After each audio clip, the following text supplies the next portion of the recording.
கடன் வாங்க வேண்டியது, வியாபாரம் பண்ண வேண்டியது. என்ன தர்மம் பண்றவன் நினைச்சியா? நாதன், விஸ்வநாதன், காசி விஸ்வநாதன். எங்க வாழ்வாதாரமே இந்த 5 ஏக்கர் வாழைத்தோப்புல தான் இருக்கு.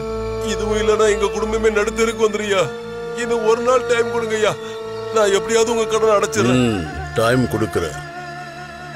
பணத்தை திருப்பி கட்டுறதுக்கு இல்ல, உன்னை கொல்றதுக்கு.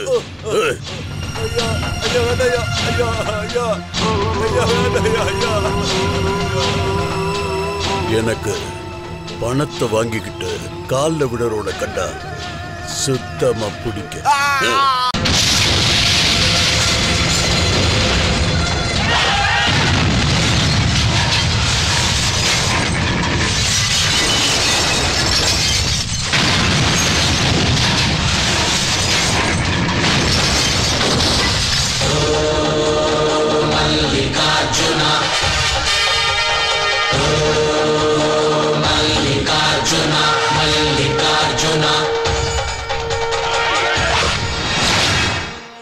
தப்பு பண்ணிட்டு இந்த ஊர்ல இருந்து தப்பிச்சு போறதுக்கு அந்த மல்லிகார்ஜுன சாமியை விட மாட்டாரு, எந்த மல்லிகார்ஜுனாவும் விட மாட்டாரு.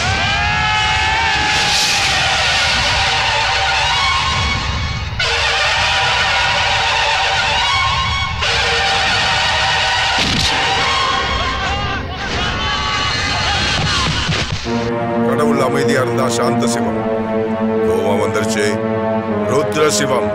ருத்ர திரிநேத்ரனே, ருத்ர திரிநேத்ரனே, ருத்ர திரிநேத்ரனே, மல்லிகார்ஜுனா. சாந்தமான கண்கள், சாந்தமான பேச்சு.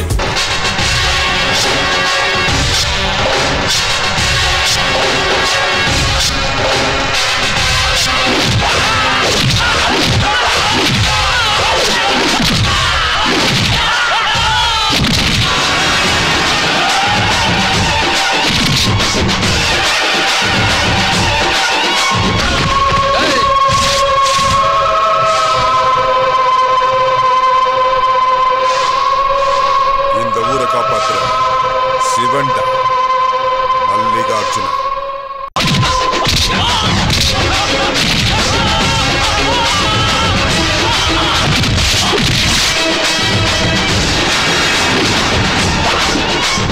டம டம சிவ கங்காதர மல்லேஸ்வர சங்கரா, டம டம என சம்ஹாரம் செய்கின்ற ஈஸ்வரா.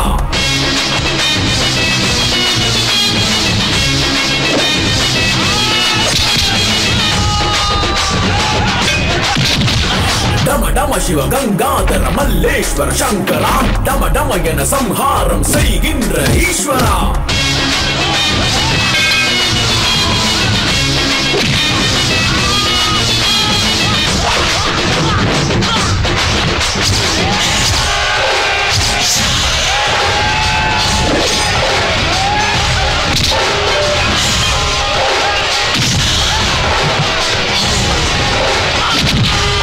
எதிரிய துவம்சம் செய்ய வர்ற மல்லிகார்ஜுனா, பெருமிடி முழக்கம் போல வர்ற மல்லிகார்ஜுனா. ஓய், எதிரிய துவம்சம் செய்ய வர்ற மல்லிகார்ஜுனா, பெருமிடி முழக்கம் போல வர்ற மல்லிகார்ஜுனா. தப்பு பண்ணுறவ தன தெரிக்க ஓட, எலும்புகள் அடிச்சு நொறுக்கி வெறியாட்டமாட. இல்ல வெறி இல்ல இவ போன வீரன் ஜில்லா. ஏய் கமலே, அந்த மல்லிகார்ஜுன சாமி தயவால ஊர்ல இருக்கிறவங்களோட துணிய துவைச்சு வெளுக்கிற வேலையாவது கிடைச்சிருக்கு.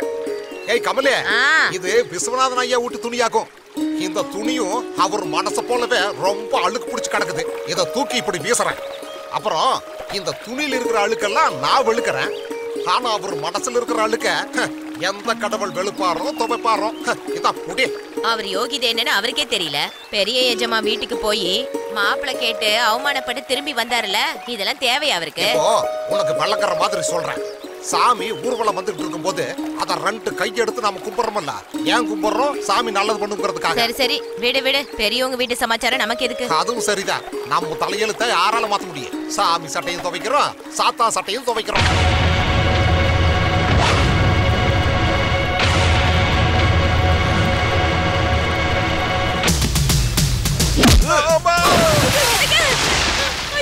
அப்பா பத்தியா தப்பா பேசுற? என்ன ஒண்ணு பண்ணாதீங்க.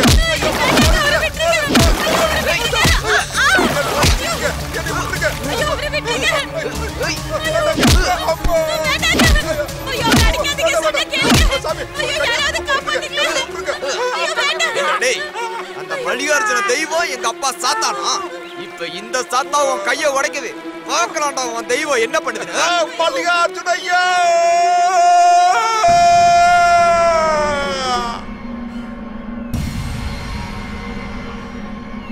என்னையா அது குடிமூழ்கியா போச்சு? ஊர்ல இருக்கிறவங்க வேலையெல்லாம் கெடுத்து பஞ்சாயத்தை கூட்டி இருக்கிறாரு இந்த மல்லிகார்ஜுன ஐயா. சும்மா எதுவும் தெரியாத மாதிரி நாடகம் ஆடாதீங்கயா. உன் பையன் தப்பு பண்ணிருக்கான், அதனாலதான் நாங்க எல்லாம் இங்க வந்திருக்கோம். சும்மா ஒரு ஓரமா நின்னுகிட்டு ஐயா என்ன சொல்றாருன்னு கேளுங்க. அவரு உட்கார்ந்துகிட்டு நிக்காம பேசுவாரா? நான் கைய கட்டிக்கிட்டு நிக்கணுமா? தப்பு செஞ்சவன் எவனா இருந்தாலும் சரி சபையில மரியாதையா கை கட்டி நிக்கணும். அதுதான் முறை. என்னடா புதுசா முறை? ரொம்ப பேசினா இருடா, அவர் என்ன சொல்றாருன்னு கேப்போம்.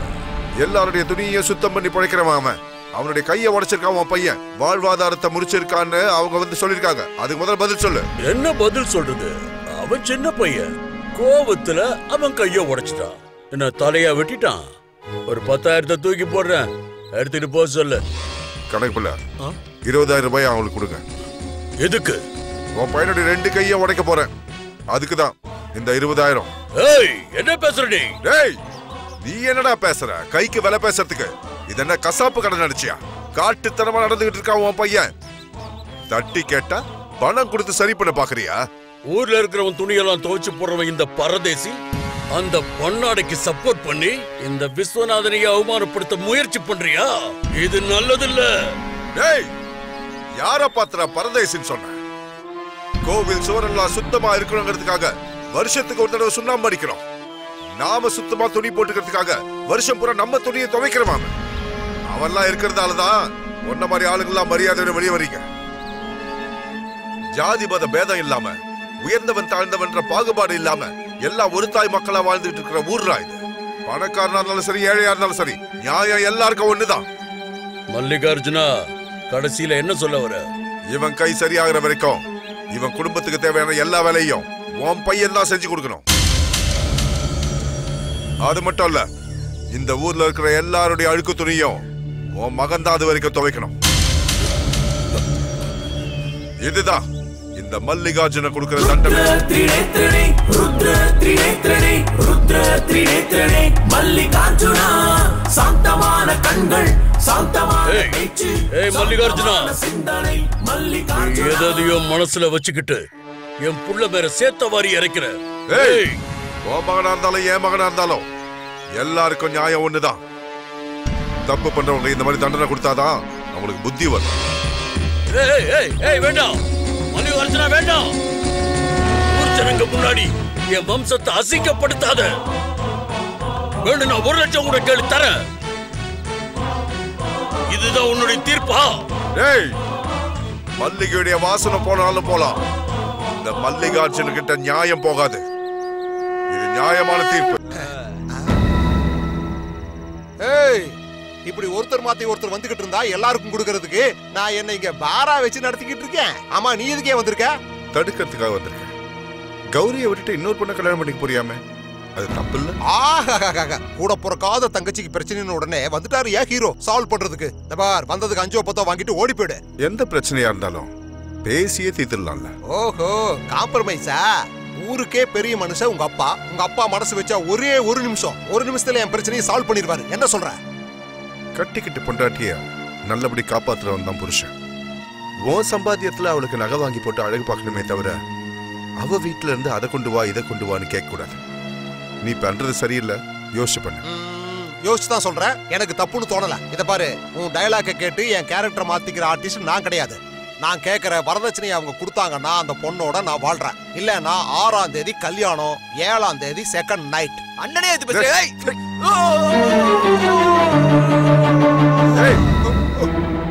இடி பூமி மேல விழுந்தா ஒன்னும் பிரச்சனை இல்லை, தலை மேல விழுந்தா செத்துரும்.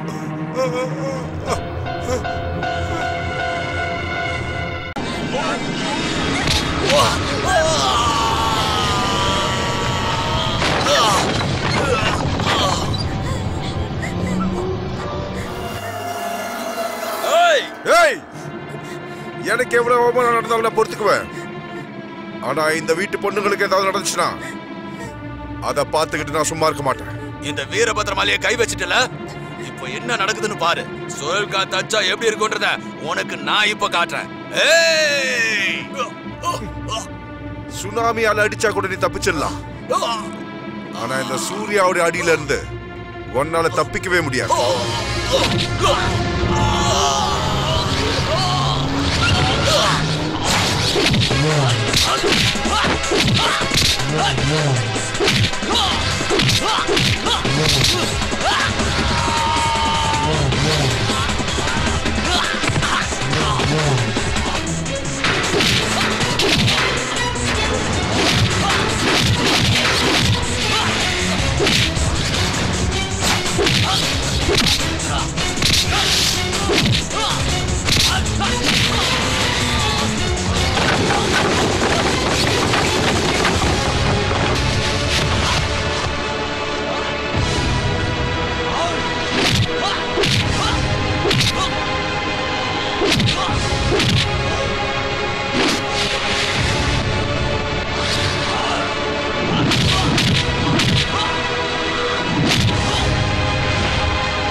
சின்னையா, தப்பு பண்ணிட்டேன்.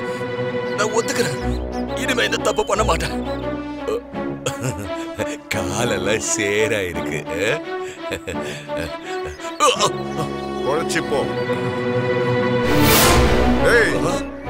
இன்னைக்கு சாயந்தரம் சூரிய அஸ்தமனம் ஆவறதுக்குள்ள இந்த ஊரை விட்டு போகலன்னா புதைச்சிருவேன். சொல்லிடுறேன். கோவில் நகை பிரச்சனை முடிஞ்ச உடனே சின்னசாமி நதிக்கரையில வந்து உட்காந்துருந்தா. அப்ப கோவில்ல நகையை திருநது நான் இல்லைங்க ஐயா. ஊர்ல இருக்கிறவங்க எல்லாம் நான் தான் நகையை திருநதா சொல்லிட்டு இருக்காங்க ஐயா. நீங்களாவது நான் சொல்றத நம்புங்க ஐயா. நான் உன்னை நம்புறேன் சின்னசாமி. எனக்கு அது போதுங்க ஐயா. அது ஏன்னா அந்த நகையெல்லாம் திருநது யாருன்னு எனக்கு தெரியும். உங்களுக்கு தெரியுங்களா? மல்லிகார்ஜுனாக்கு முன்னாடி தலை குடிஞ்சிட கூடாதுங்கிறதுக்காக நான் அன்னைக்கு தட்டை மாத்திட்டேன்.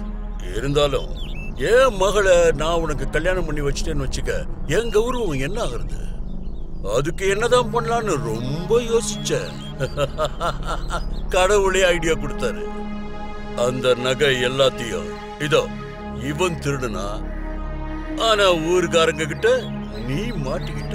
கோவில்ல இருந்த நகைகளை திருடுறது நீங்களா? நான் இத உடனே ஐயா கிட்ட போய் சொல்லதான் போறேன்.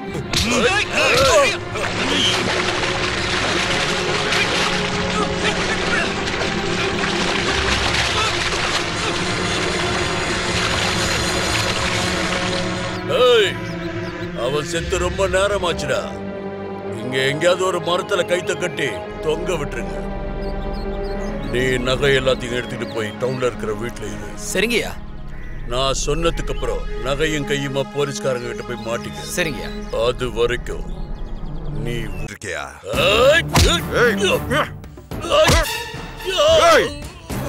நான் மல்லிகார்ஜுனா. அமைதியா இருந்தா சாகசிவம்,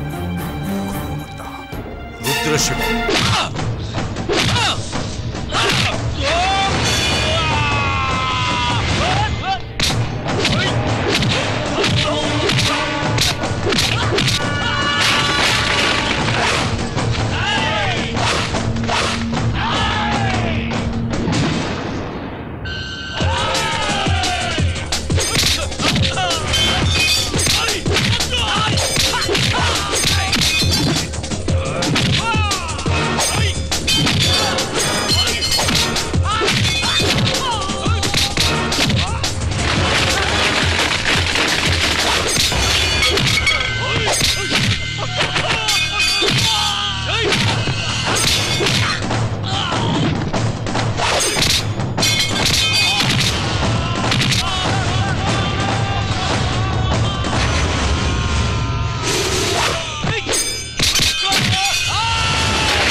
மல்லிகார்ஜுனா,